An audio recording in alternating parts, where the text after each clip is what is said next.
estoy aquí para compartirles un poco acerca de mi, de mi proyecto de investigación en esta estancia postdoctoral, eh, que, bueno, inicié en febrero de este año, este es mi primer año, y bueno, espero que pueda renovarlo para el siguiente año para continuar con lo que estamos desarrollando. Antes que nada, bueno, ya como me mencionaron, soy Sandra Guerrero Moreno. Soy investigadora postdoctoral de aquí de la Facultad de Ingeniería. Soy de formación,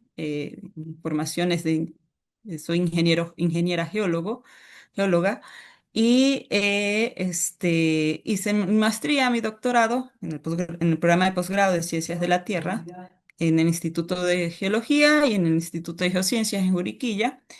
Y ahorita me encuentro trabajando en esta estancia con la doctora Claudia Mendoza Rosales, y estamos trabajando un poco acerca de la evolución diagenética de las areniscas del Mioceno en la cuenca salina del Istmo. Son rocas que son reservorios, que actualmente pues, son reservorios de hidrocarburos, y veremos que pues tienen también pueden tener otras aplicaciones como otro tipo de reservorio, ¿no? Y la idea, pues, es utilizar esta evolución diagenética o estas areniscas de estas cuencas como un caso de estudio, ¿no? Para evaluar los procesos diagenéticos que ocurren en ella.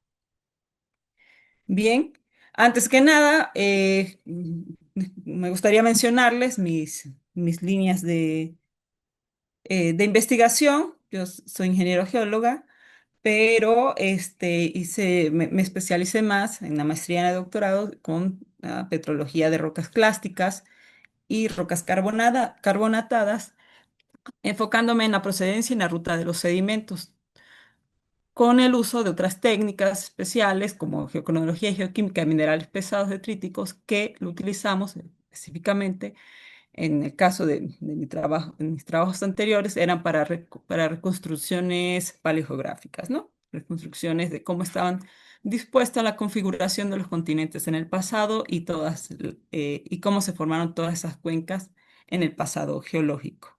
Y todo eso utilizando estas herramientas de cronología, ¿no? Vamos a poner, ok, geocronología de geoquímica de minerales pesados, y también un poco de cementología. Entonces, esa es parte de mi línea de investigación. Pero ahora me quise enfocar en este proyecto en el análisis, o bueno, en la diagénesis de rocas clásticas. ¿Y por qué precisamente esto me interesó? Bueno, porque para entender la diagénesis de una roca clástica hay que entender todo esto, ¿no? Todo lo anterior, todo lo que he venido trabajando en el desarrollo de esta carrera, y, eh, y que, bueno, vamos a aplicar aquí o que estamos aplicando en este proyecto. Y bueno, actualmente, bueno, voy a comentar que también bueno, acabo de ingresar al Sistema Nacional de Investigadores, y bueno, tengo mi beca postdoctoral, y agradezco también la beca postdoctoral otorgada por la DEGAP. Mis grupos de investigación, ¿no? Corresponden, o bueno, mis colegas, son mis colegas del taller de cartografía de la Facultad de Ingeniería, y algunos colegas del Instituto de Geociencias en Juriquilla, la UNAM, quienes estamos trabajando con con este proyecto de evaluación de diagénesis en rocas clásticas, ¿no? Como parte de mi agradecimiento, aprovecho para mencionar a la personal de la Biblioteca Nacional, que es sede en Mérida, Yucatán, que nos han apoyado mucho en el desarrollo de este proyecto. Ok, entonces, como el proyecto trata de diagénesis de rocas clásticas, entonces vamos a hacer una pequeña introducción sobre a qué me refiero yo con eso de diagénesis y por qué es importante esto de la diágenesis. ¿Ok? Bueno, el- ¿qué tienen en particular estas rocas clásticas? Las rocas clásticas se forman simplemente cuando una roca fuente, una roca madre, está expuesta a la intemperie, está expuesta a procesos atmosféricos, a la hidrosfera, especialmente a las condiciones climáticas. Esta roca se degrada, entonces genera sedimentos. Entonces, a través de la meteorización, esta roca es degradada, genera sedimentos y que son erosionados y transportados hasta una cuenca, ¿no? Y en esa cuenca empiezan a caer más sedimentos, entonces ocurre una compactación de estos sedimentos y posterior cementación, y esto es lo que va a dar lugar a esta caricatura que muestro aquí, como gracias a, o bueno, por la diagénesis, un sedimento fácilmente se convierte en una roca sedimentaria, ¿no? Y a esto se refiere la diagénesis, estos procesos de compactación y cementación principalmente. Nada más para no entrar mucho en detalle, pero como un modo de introducción, sedimento, ¿no? Como aquí cuando llega a una cuenca, va llegando en esta cuenca cada vez más sedimento, entonces se va compactando, ¿no? Entonces en ese proceso de compactación disminuye el espacio bueno, cambia el espacio de acomodo de las partículas y disminuye la porosidad, por lo tanto también la permeabilidad. Y cuando cada vez es enterrada este sedimento, también pueden ocurrir otros procesos diagenéticos como cementación, es decir, que precipitan de los iones disueltos en el agua, precipitan en los poros, formando un cemento, nuevos cristales formando un cemento, entonces eso también cambia la porosidad. Y también puede ocurrir que muchos granos son inestables y se disuelven, entonces también puede favorecer la porosidad. Y así, ¿no? Sucesivamente pueden ocurrir varios procesos y cada uno va a tener una incidencia sobre la porosidad y la permeabilidad. Estos pueden ocurrir en cualquier etapa de enterramiento, puede ser somero, ¿no? Lo que se conoce como diagénesis temprana, que se lleva a cabo en unas profundidades menores a 2000 metros y temperaturas menores a los 70 grados centígrados, o diagénesis tardía, que pues estamos hablando de mayores profundidades y temperaturas, bueno, menores a más o menos los 200 grados centígrados, porque son las temperaturas de metamorfismo, ¿no? Entonces, como nosotros nos interesa es este tema de la porosidad y la permeabilidad, aquí un modelito muy básico, ¿no? ¿A qué se refiere esa porosidad? Son los espacios vacíos que hay entre los granos y si están conectados formando canales, pues va a tener también una buena permeabilidad. Por esos espacios vacíos puede haber tanto agua, aire, gas, hidrocarburo.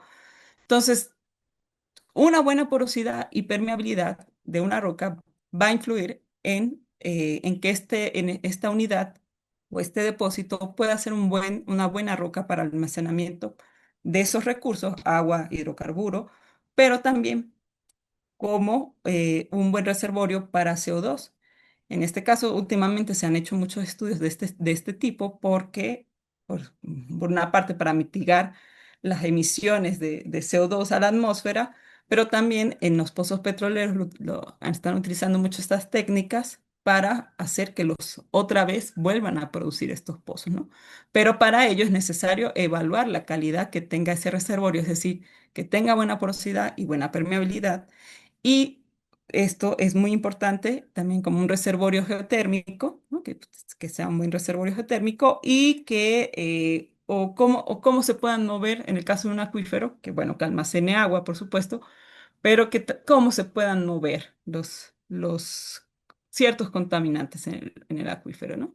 Entonces, la porosidad y permeabilidad de este yacimiento, la porosidad primaria que tenga, va a estar determinada por la interacción entre el ambiente sedimentario, ¿no? Un ambiente de cuando se depositó o se formó este depósito, la textura que vaya a tener, es decir, el tamaño de grano, el sorting de los granos, es decir, si está mal clasificada, si está bien clasificada, la mineralogía de esos granos, porque la diagénesis no va a actuar o va a actuar más si, dependiendo de la composición mineralógica que tengan esos granos, que a su vez eso depende es de la fuente que está aportando los sedimentos a la cuenca, ¿no? Y por último, pues cuando ya son depositadas, pues van a actuar los diferentes procesos diagenéticos que ya he comentado, ¿no? Entonces, como ya vimos, nuestro interés es evaluar la calidad o la calidad de los reservorios, es decir, qué tan buena es la porosidad y permeabilidad en un reservorio, bien sea de hidrocarburo, agua, gas o lo que sea. Aquí vamos a utilizar como caso de estudio las cuencas del sureste de México, especialmente la cuenca salina del Istmo. Aquí está el Golfo de México, ¿no? Es la parte sur del Golfo. Aquí está la cuenca salina del Istmo. Y esta cuenca ha sido muy importante porque pues, es una de las principales productoras de hidrocarburo, especialmente en las rocas del Mioceno y del Plioceno. Y nuestro interés particular en esta cuenca es porque aquí, como bien lo dice su nombre, hay una serie de cuerpos salinos, que son todos estos grisecitos que están acá o rojitos. Como ven, está llena de domos salinos. Entonces, el diapirismo que se emplazó en esta cuenca pudo haber controlado, y bueno, de hecho controló el estilo estructural de las cuencas, la distribución de las fases sedimentarias a través de la cuenca y además, como ya es bien sabido, la sal, estas evaporitas son una buena trampa, ¿no? De hidrocarburos, son una buena roca sello también. Entonces ha determinado cómo migran, cómo van a migrar los fluidos en esta cuenca, ¿no? Entonces, ¿qué interés tenemos, ¿no? Aparte de que es una cuenca que tiene una gran actividad, como una tectónica salina. Me gustaría comentar primero un poquito de la geología de esta, o la historia geológica de estas cuencas, ¿no? El Golfo de México es bien sabido que durante su apertura, finales del Triásico, durante el Jurásico, se depositó una gran cantidad de sal, ¿no? Grandes volúmenes de sal en estas cuencas de rift que se estaban abriendo, ¿no? Y también pues llegaban una gran cantidad de sedimentos, ¿no? Y dentro de estas cuencas lo que ocurrió es que durante el Eoceno, bueno, a finales del Cretácico, entre el Mioceno o Cenozoico temprano, eh, eh, este evento del desarrollo del cinturón de pliegues y cabalgaduras mexicanos y que posteriormente el levantamiento de la orogenia del macizo de Chiapas hizo que toda esta gran cantidad de sal que se había depositado durante el Jurásico, que bueno, aquí hay un poco de sal durante el Jurásico, se movilizara. Entonces ocurrió una extrusión de la sal y cuando esto ocurre, la sal llega a emplazarse en otros lados, ¿no? Dentro de estas cuencas. Y el emplazamiento de esa sal o el movimiento de esa sal hace que ocurran depresiones y esas depresiones van a generar mini cuencas, ¿no? Van a generar una serie de mini cuencas, ¿no? Que son estas que están acá, por ejemplo, ¿no? Aquí muestro un ejemplo en la imagen sísmica. Esto es un perfil de esta parte de acá, que abarca la cuenca de Veracruz y la cuenca salina. Y como ven, pues acá no están casi horizontales todas estas, la estratigrafía, ¿no? Pero llega en un punto en que, bueno, ya por la misma compresión que ocurrió durante el cinturón de pliegues y cabalgaduras mexicano y el levantamiento de la Sierra de Chiapas, ¿no? Eh, Ocasionó que se emplazaran esos cuerpos, migraran esos cuerpos salinos y formaran esas pequeñas cuencas, ¿no? Que son estas depresiones que están acá. Entonces, eso especialmente hizo que se depositaran grandes cantidades de sedimento durante el Mioceno y especialmente durante el Mioceno y el Plioceno. Entonces son cuencas que se formaron asociadas a la tectónica salina. Entonces, ¿qué relevancia tiene para nosotros este emplazamiento de estas cuencas aquí, en el sureste? Bueno, si hacemos un zoom a esas mini cuencas, vemos, como les comentaba, bueno, cuencas, pequeñas cuencas como estas que están aquí, que están acá, y de hecho son cuencas productoras, o sea, hay varios pozos, bueno, en este caso tenemos tres pozos acá, donde han perforado hasta llegar casi al Mioceno, ¿no? Algunas al Plioceno, al Mioceno superior, y son rocas, bueno, más bien son unidades que sí han sido muy productivas, ¿no? Unas más que otras, ¿no? Va dependiendo, ¿no? Entonces, lo que a nosotros nos interesa, aprovechando de que hay datos, bueno, hay datos de la perforación de los pozos, hay núcleos extraídos de esos pozos. Lo que queremos saber es los posibles efectos que puedan tener sobre la porosidad y permeabilidad eh, la sal, el emplazamiento de esa sal y la cercanía que puedan tener a esos reservorios, ¿no? Es decir, puede que estén migrando algún fluido, pueden que estén migrando los fluidos O más bien puede ser que cerca, por ejemplo, en este pozo que está cerca de uno de estos domos salinos, puede ser que más bien haya influenciado una cementación temprana, ¿no? De alguna evaporita o calcita, y que esta cementación temprana impide que la compactación sea más fuerte dentro del depósito y que se pueda obliterar la porosidad, ¿no? Es un ejemplo. O puede pasar que, como es sal, eh, eh, la sal puede cambiar la presión que hay dentro del yacimiento, entonces al haber una sobrepresión por presencia de la sal, puede causar que más bien no, la compactación no tenga algún efecto particular o muy agravante sobre la porosidad y permeabilidad. Pero de hecho también la porosidad, como es un buen conductor térmico, puede modificar el gradiente geotérmico en aquellos pozos cercanos, ¿no? Entonces podrías pasar que, pues, como se está modificando o está aumentando o es un poco más elevado el gradiente geotérmico o podría ser más elevado en estos pozos, a lo mejor eso causa que se cementen o más bien se formen ciertos tipos de arcillas que puedan obliterar también la porosidad.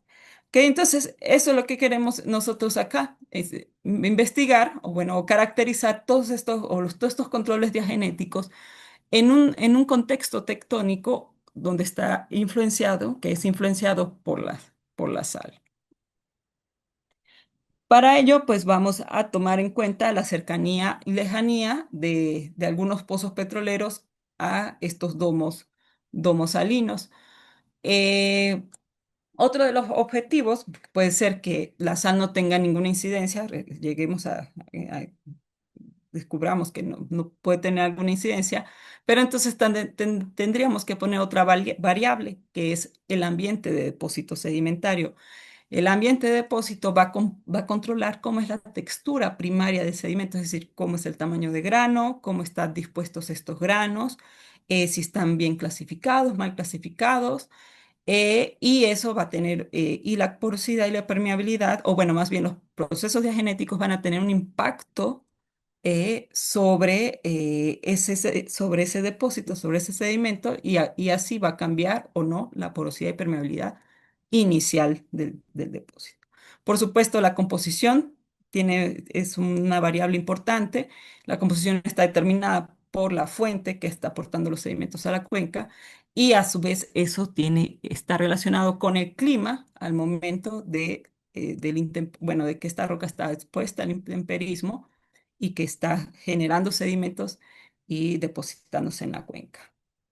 Entonces, nosotros aquí en este trabajo nos interesa es evaluar principalmente esto y bueno, también podríamos luego analizar un poco sobre las propiedades del agua de poro, sobre todo con la salinidad, pero en una primera etapa nos interesa evaluar el ambiente sedimentario y la procedencia de los sedimentos y la influencia que tienen estos sobre la porosidad y permeabilidad, es decir, sobre la calidad de las rocas reservorio.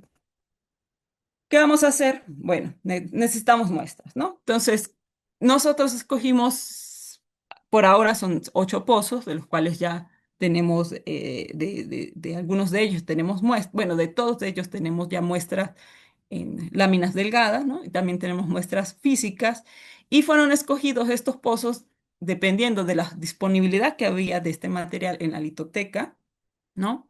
Que pudieran prestarnos este material, el alcance estratigráfico que tenía, que a nosotros nos interesa, esta roca reservorio, que es del Mioceno, y unos alcances, bueno, algunas son también del Plioceno, y esto lo hicimos bueno, y esto es para ver, también para ver interpretar esta variación litológica que puedan tener cada uno de estos pozos, esa variación que tengan en facies, que serían facies sedimentarias y en ambientes sedimentarios, y de cada uno de ellos también fueron escogidos según la disponibilidad que teníamos de los rayos gamma, ¿no? Para ver esas relaciones entre arenas y arcillas, ¿no?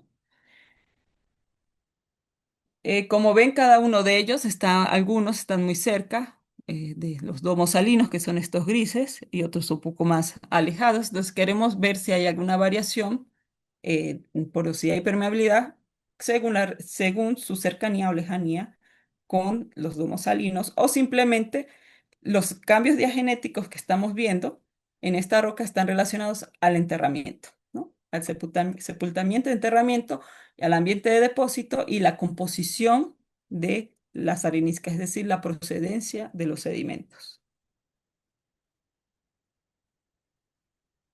Aquí están algunos de estos pozos. Estos fueron construidos, bueno, aquí muestro solo 4 pozos, pero quiero mostrar esto porque algunos alcanzan, estos son metros, unos alcanzan profundidades de hasta 3.000, 5.000 metros. Y como ven, nos interesa solo, estos son los materiales más finos, es decir, como lodolitas, ¿no? Arcillolitas, y lo que nos interesan son las areniscas, ¿no? Y evaluar en cada uno de estos pozos. Bueno, obviamente esto es lo que enseño aquí en negro, es lo que está disponible en la litoteca de todo este pozo, es una parte nada más, que nos va a ayudar a ver cómo es la distribución, aunque sea una pequeña parte, cómo se van a distribuir tanto para el Mioceno inferior, ¿no? Que algunos alcanzan Mioceno, otros alcanzan eh, partes del Mioceno medio, partes del Mioceno superior. Entonces, esto nos va a ayudar a saber estos núcleos, cómo es la distribución de las fases, ¿no? Entonces, según las fases que tengan, estoy hablando de fases sedimentarias, va a cambiar la porosidad y permeabilidad en esas rocas. Eso es lo que queremos evaluar. Aquí hay un ejemplo, ¿no? De uno de estos pozos que ya estamos trabajando, que como ven alcanzan profundidades más de 3.000 metros, ¿no? Y son rocas muy finas, ¿no? Esto es una columna estratigráfica, son rocas muy finas, o sea, lodolitas, o sea, de granos muy, muy finos, y que, bueno, según las estructuras sedimentarias que tienen y las facies que tienen, por ahora podríamos pensar que se tratan de turbiditas, de ambientes marinos profundos, es decir, como parte de por ejemplo, un abanico submarino, ¿no? Y dentro de ese abanico, pues según las facies que tiene, podríamos estar pensando que están asociadas a esos canales, ¿no? Aquí están las partes más someras, longshore, shoreface, talud, la base del talud, y eso ya la parte más del piso oceánico, más de cuenca profunda, y por según estas fases podríamos pensar que podría estar asociado a un abanico, a estas partes de un abanico submarino, ¿no? Y esto es muy preliminar por ahora. Lo curioso es que evaluando ese mismo pozo, o sea, vemos esas rocas muy finas, así se ven en lámina delgada, vean la escala, son casi limolitas, areniscas muy, muy finas, ¿no? Y más arriba, obviamente estamos hablando de profundidades un poco más someras, aquí estamos a los 3.000 metros, y aquí ya estamos a los 2.000 y algo, ya son rocas más de mayor grano, ¿no? Ya de grado, perdón, de mayor tamaño de grano. Ya estamos hablando de areniscas, ¿no? De grano medio, incluso algunos conglomerados. Y vamos a comparar cómo se ve en la lámina esta, ¿no? Según su escala y según esta, ¿no? Cómo se ve en su escala, ¿no? Son rocas de mayor tamaño de grano. Y lo curioso es que estas, todas están teñidas por porosidad. Esto tiene espacio, o sea, no tiene casi porosidad, ¿no? De hecho, unos pocos poros por acá, nada más. Tiene como está muy compacto, bueno, puede tener algo de compactación y entre los granos hay algo de matriz, ¿no? Pero esta roca, que está más somera y son de una fase más, otra fase sedimentaria más gruesa, como ven, tiene muy buena porosidad, ¿no? Y un tamaño de grano mucho mayor. Entonces, aquí es un ejemplo clásico donde la influencia, o sea, o la porosidad y la permeabilidad está determinada por el ambiente de depósito. Y ese ambiente de depósito, que aunque no hemos determinado todavía a cuál se refiere pero bueno, sigue siendo ambientes marinos profundos, pero ese ambiente de depósitos es el que está influenciando o determinando la calidad del reservorio de esta roca. En las fases más finas no hay porosidad, en las fases más gruesas hay muy buena porosidad. Es un ejemplo. Entonces, para ello necesitamos, aparte de, como ya vimos, hacer un buen análisis petrográfico simple, pero necesitamos también, ahora sí, cuantificar. ¿no? Ya llevarlo a algo más cuantitativo, el tamaño de grano, la forma del grano, la clasificación de los granos, porque como vimos en el ejemplo, no es lo mismo tener una arena gruesa, ¿no? Donde sus poros va a estar más grandes, a una arena fina donde los poros están más pequeños, y tampoco será lo mismo tener una arena bien clasificada, quiere decir que todos sus granos están del mismo tamaño, ¿no? A una mal clasificada porque estos pequeños van a rellenar poros, ¿no? Entonces, pero esto se puede cuantificar y la idea es cuantificar esta distribución de estos tamaños en cada uno de nuestros pozos de estudio a lo largo de la cuenca salina del Istmo. ¿Y esto cómo lo vamos a hacer? Primero con petrografía básica, ¿no? Se puede hacer un conteo así en la lámina delgada en la relación que hay entre clastos, matriz, cemento o poros, pero también podríamos utilizar o estamos utilizando algunos software como este que es gratuito, que es ImageJ, que te permite cuantificar esos granos, ¿no? Y hacer un análisis ya cuantitativo de la granulometría, es decir, puedes ya establecer diagramas como estos, ¿no? Donde ves la distribución del tamaño de grano en una muestra y con esto puedes ya cuantificar el sorting, es decir, si está bien clasificada, mal clasificada, y bueno, y hacer tus gráficas de tamaños, de distribución de tamaños de granos alrededor, o bueno, alrededor de todos estos pozos y comparar entre pozos, pero también comparar entre facies sedimentarias dentro de estos mismos pozos, ¿no? ¿Ok? Entonces, esa es una de estas partes y vamos a obtener algo como esto, un diagrama, ¿no? Una gráfica donde comparamos el tamaño de grano en X y el sorting de los granos en Y de cada uno de los pozos. Ahora, habría que determinar qué facies sedimentarias cada uno de esos pozos y también la cercanía que puedan tener cada uno de estos pozos a estos domos salinos, porque el domo salino también va a tener una incidencia en la distribución del drenaje dentro de estas cuencas, ¿no? Aparte, pues gracias a este programa se pueden también cuantificar las porosidades, ¿no? En 2D, por supuesto. Y pues como ya vimos la distribución de los tamaños de grano. Entonces, esa es la idea, comparar estadísticamente todas estas granulometrías, es decir, la textura de estas rocas entre pozos, entre fases y cercanías o lejanías a los domos salinos. Otra parte importante es la composición. No va a ser lo mismo, no va a actuar la diagénesis de la misma forma que en una arenisca, que es puro cuarzo, que es un grano muy resistente, ¿no? Fuerte, duro, que una roca que tiene fragmentos que son, por ejemplo, de origen volcánico o son de origen sedimentario. Entonces, como vemos en este diagrama de cuarzo, feldespatos y fragmentos de roca, una roca que tenga mucho cuarzo, pues va a tener menos probabilidad de sufrir compactación a una roca que tenga feldespato, pero que tenga fragmentos de roca si son rocas sedimentarias o son rocas volcánicas, que fácilmente ceden ante la compactación, ¿no? Entonces, por eso es importante también hacer bien la procedencia de los sedimentos. En cuanto a la matriz y el cemento de estas rocas, porque también es importante analizar qué hay dentro de estos espacios porosos, aire, agua, petróleo, ¿no?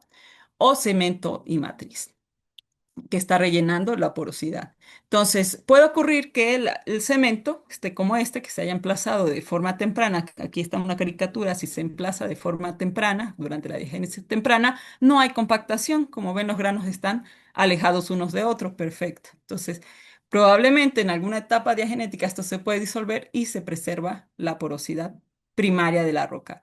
Pero si hay compactación, nada que hacer. Si hay compactación inicial, como en este caso, una roca, que se compacta, se unen cada vez los granos, o sea, se tocan, se suturan, se oblitera la porosidad y además si esos granos hay sobrecrecimiento, no va a haber porosidad, entonces la calidad del reservorio será muy mala. Esto es importante analizarlo por cuestiones, por supuesto, como lo acabo de mencionar, por la obliteración de la porosidad y permeabilidad.